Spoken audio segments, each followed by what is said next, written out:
Welcome to another Loranda instructional video. Today we hope to give you some pointers on how to bid at an auction. Use of the auction method of sale has grown dramatically over the past several years, and not just for farmland. Owners of cars, art, and real estate have discovered that auctions have some unique benefits relative to other types of sales. For example, in an auction, the terms and conditions of sale are set in advance and are non-negotiable. With an auction sale, owners can receive the proceeds much more quickly, and if the item is in high demand, like farmland is at the present, sale prices at an auction are typically much higher than expected. At this point, you may be thinking, wow, if all the benefits accrue to the seller, this process isn't going to be easy for me as a buyer. While there may be more work involved before you're ready to raise your hand and bid, don't get discouraged. If you take an organized approach beforehand and come prepared, the actual auction itself can be relatively stress-free. To assist you on your quest, following are a series of steps that we encourage all potential buyers to complete so that they can bid with confidence. Number 1, thoroughly research the property. This would include gathering information on total acres, tillable acres, soil types, drainage, fertility, improvements, real estate taxes, and government farm program data such as crop bases, assigned yields, and the terms of any CRP contracts. Most auctioneers should have this all readily available, though some don't. And if they don't, it is your responsibility to conduct the research so that you know exactly what you're bidding on. Number 2, carefully read the terms of sale. The auctioneer should have a printed copy of the terms for your review.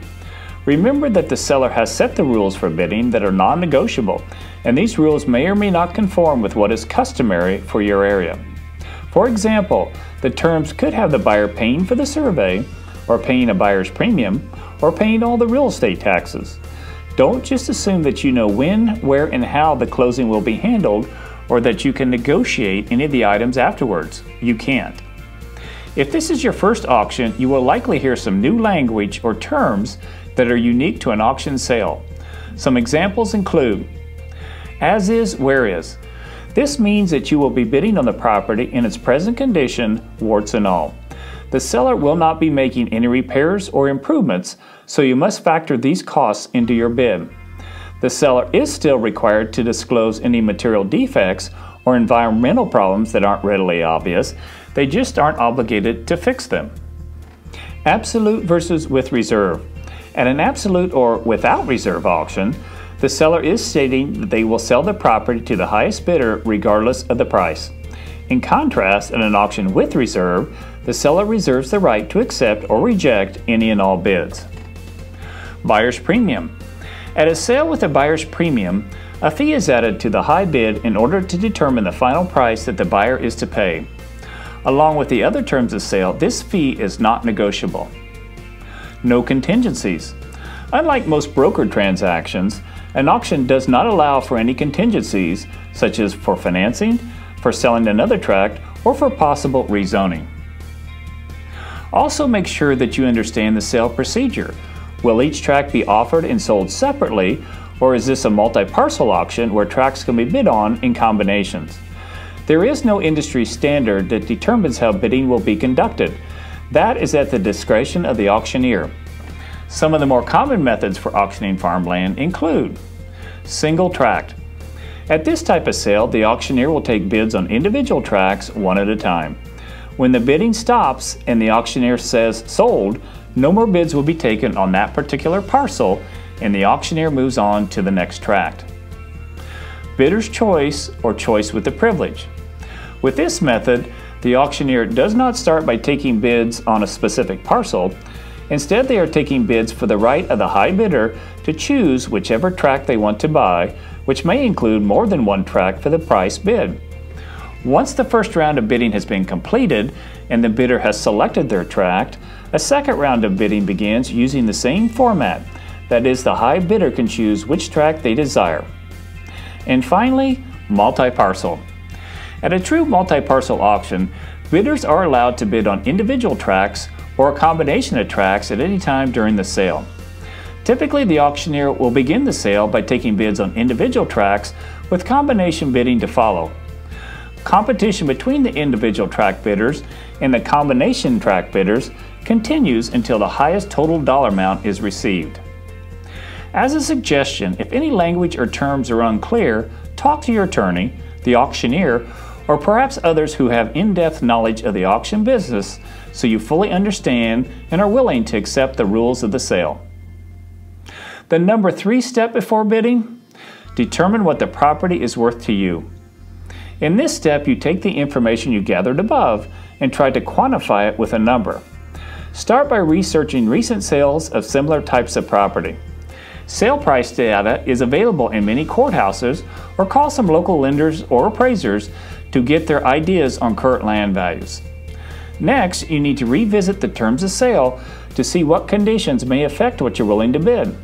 For example, if the buyer is required to pay for the cost of a survey, or if the buyer has to close earlier than they like, thus increasing borrowing cost, or if there is a below market lease that must be assumed, then you may want to revise what you're going to pay. Keep in mind that the adjustments you make may be different than what another bidder may make simply because your situations are different. Sometimes you also need to factor in other issues. For example, this property adjoins my farm, and if I don't buy it now, then I may never have an opportunity to buy it again in my lifetime.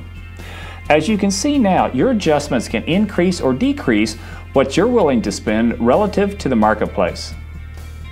The number 4 step: arrange your financing. Review the purchase contract and the title commitment. Remember that there are no contingencies when you're bidding at an auction, so make sure you have a firm commitment from your lender. Request a copy of the purchase agreement that you would be signing on sale day so you know and understand the fine print. You may even want to forward the contract to your attorney. And finally, review a copy of the preliminary title commitment. This document will show any unusual easements, restrictions, or covenants that may restrict your use of the property. In short, by bidding, you are telling the world that you approve and accept all the terms of sale and everything on the title. And if you can't close, or choose not to, then the seller will keep your earnest money, which could be tens of thousands of dollars at today's land prices. And number 5, arrive early on auction day. At this stage, you're probably feeling a little nervous. Don't be. If you've done your homework, then you should be confident with the property and the process. That said, I always encourage bidders to arrive early. First, you can see if there have been any last-minute changes to the terms of sale. Infrequent, but it does happen. Second, you can grab a seat that strategically gives you a direct line of sight to the auctioneer, and that also allows you to see who you are bidding against. And finally, you have time to relax and calm your nerves before the auction starts. Admittedly, to the first-time auction bidder, the whole process can seem overwhelming. However, by following the steps outlined above, you will soon be a seasoned auction pro. Good luck!